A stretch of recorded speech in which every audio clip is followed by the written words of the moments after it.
दोस्तों आज हम बात करने वाले हैं कुरुक्षेत्र भूमि के बारे में। यह भूमि कोई आम भूमि नहीं है। ये वही भूमि है जहां महाभारत का युद्ध लड़ा गया था, जहां एक ही परिवार एक दूसरे का दुश्मन बना हुआ था और साथ ही हजारों लाखों सैनिकों ने अपनी जान गंवा दी थी।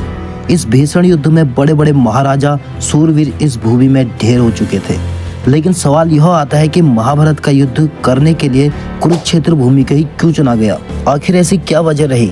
आपके मन में भी तरह तरह के सवाल खड़े हो रहे होंगे। आज हम उन्हीं सवालों के जवाब इस वीडियो में जानेंगे। दोस्तों अगर चैनल पर नए आए हैं तो चैनल को सब्सक्राइब कर लें और अगर वीडियो पसंद आई तो एक लाइक अवश्य करें। तो चलिए दोस्तों वीडियो शुरू करते हैं।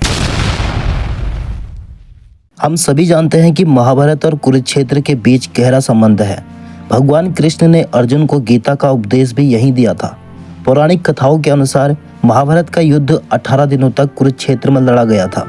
कुरुक्षेत्र को थानेश्वर या स्थानेश्वर नाम से भी जाना जाता है। इसे गोकुल, वृंदावन और मथुरा जितनी प्रसिद्धि तो नहीं मिली, लेकिन जब भी महाभारत युद्ध की बात होती है तो कुरुक्षेत्र का जिक्र जरूर होता है। पर क्या आपने कभी सोचा है महाभारत का युद्ध और गीता उपदेश कुरुक्षेत्र में ही क्यों हुआ था? पौराणिक कथाओं की माने तो महाभारत युद्ध के लिए एक ऐसी जगह की तलाश थी जहां बड़ी संख्या में सैनिक खड़े होकर युद्ध कर सके।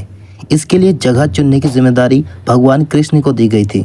जब यह तय हो गया कि युद्ध होना अनिवार्य है, तब भगवान कृष्ण ने अपने दूतों को जगह तलाश करने का आदेश दिया।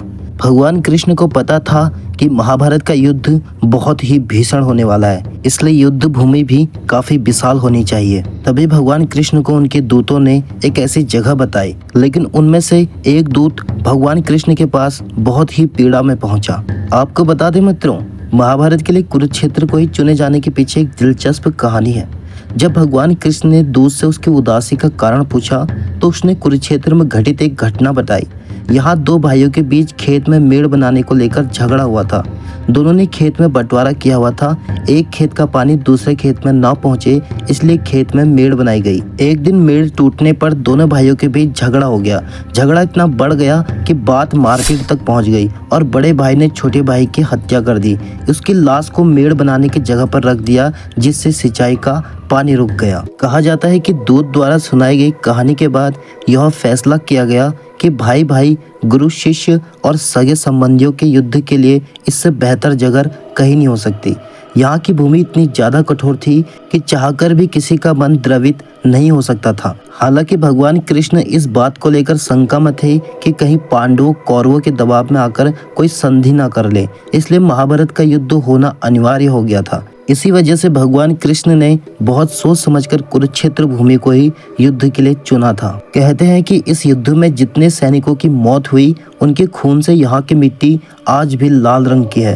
कुरुक्षेत्र भूमि पर युद्ध होने के बाद देवताओं ने भगवान कृष्ण से पूछा कि इस भूमि पर अब कौन बसना चाहेगा, तो इसे श्राप मुक्त बनाने के लिए भगवान श्री कृष्ण ने यज्ञ कराने का तरीका बताया और कहा कि यहाँ आकर जो भी सच्चे मन से पूर्वजों का तर्पण करेगा उसे मोक्ष मिलेगा। इस भूमि पर न्याय और अन्याय के बीच लड़ाई हुई थी, इसलिए इस भूमि को अन्याय की समाप्ति के लिए हमेशा याद रखा जाएगा। कुरुक्षेत्र एक महत्वपूर्ण हिंदू तीर्थ स्थल है।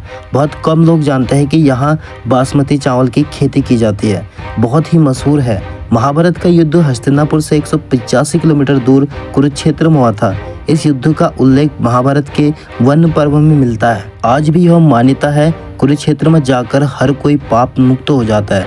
नारद पुराण के अनुसार जो लोग कुरुक्षेत्र भूमि पर जन्म लेते हैं, उन्हें अपने कर्मों को चुकाने के लिए फिर से जन्म लेने की जरूरत नहीं पड़ती। चाहे कुछ भी हो, भगवान कृष्ण के होते हुए अधर्म कभी धर्म पर विजय नहीं प्राप्त कर सकता था। दोस्तों अगर वीडियो पसंद आया हो तो एक लाइक अवश्य करें और कमेंट में जय श्री कृष्णा जरूर लिखें।